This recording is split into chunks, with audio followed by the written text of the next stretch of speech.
I am 91 years old. This morning, I hung my own laundry.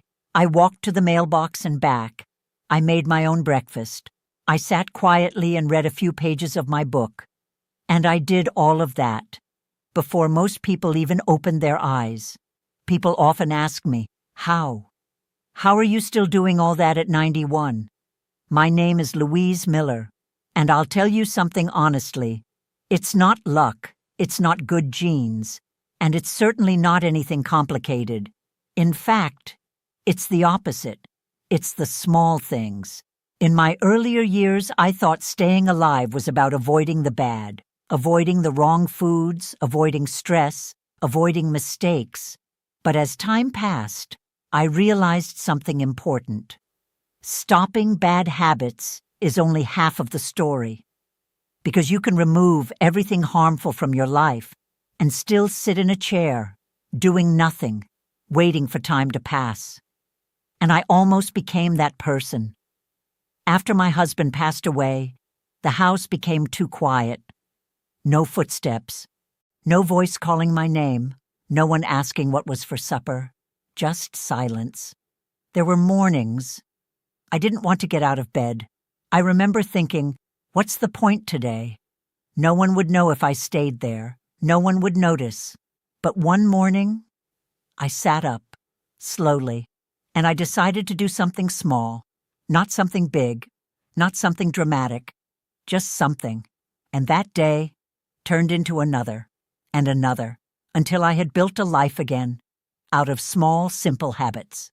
Today, I want to share those with you. Not because they are impressive, but because they work. Number 1, I went back to real food. For years, I followed what everyone said was healthy.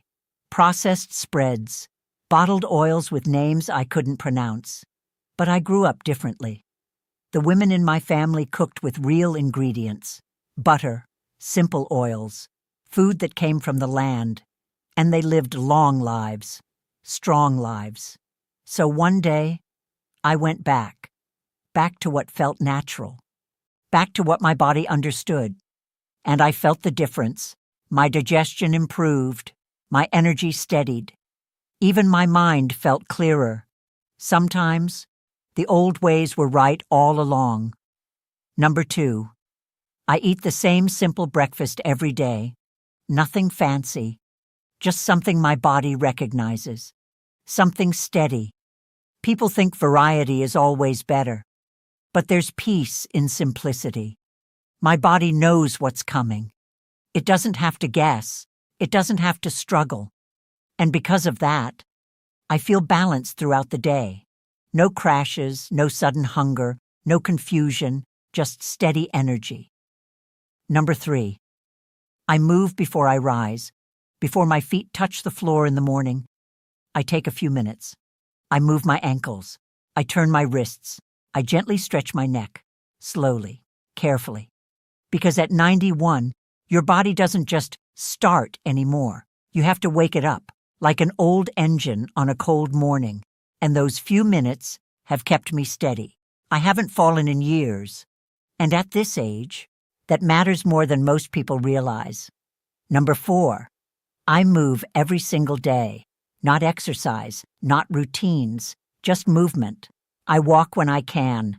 I tend to small tasks. I reach, bend, stretch, carry. I give my body a reason to keep going. I have seen what happens when people stop moving. They don't just rest. They fade. You don't need to do much. You just need to do something. Every day. Number 5, I honor my sleep. I go to bed when my body asks for rest, and I wake up early, without force. There is something sacred about early mornings, before the noise, before the demands, before the world begins. That quiet time, it heals you, but you only get it if you respect your rhythm. Ignore it long enough, and your body will remind you. Number 6, I keep my mind alive. Every day I read a little. Not much, just enough. Because your mind needs movement too. I have watched people lose themselves. Slowly, memories fading. thoughts becoming distant. And that is something I fear more than death. So I protect my mind, gently, consistently, like I would protect anything precious. And number 7. This is the most important one, more important than all the others combined. I stay connected to people, at least once a week. I go somewhere. I speak to someone. I listen to another voice, because loneliness is quiet, but it is powerful. After my husband was gone, the silence almost took me with it. But I chose to step outside of it, even when I didn't feel like it, even when it was hard, because we are not meant to disappear alone. We need each other, more than we admit. You can do everything else right, eat well, sleep well, move your body. But if you are alone for too long, something inside you begins to dim. So go somewhere, call someone, sit with someone, and let yourself be seen. These are my 7 things. Simple, quiet, almost invisible. But together, they gave me a reason to keep going. Because the truth is, being alive is not the same as living. You can be alive and still feel empty, still feel lost, still feel like you're just waiting. These small habits, they gave my days meaning again. They gave me something to wake up for. Some mornings, even now, I still pause before getting out of bed. But then I think about the little things, my breakfast, my walk, my book, a conversation I might have, and I put my feet on the floor. That's all life really is, finding enough reasons to stand up one more time. So start small. Don't try to change everything today. Just one thing. Tomorrow morning, before you get up, move your ankles. That's it. And the next day, maybe take a short walk. Then another small step, one at a time. You don't have to fix your whole life tonight, but you do have to begin. And if this message touched you in any way, please take a moment to subscribe to the channel and give this video a like. You never know who else might need to hear this. And sometimes a simple message can change a life. Now, I've kept you long enough. Take care of yourself.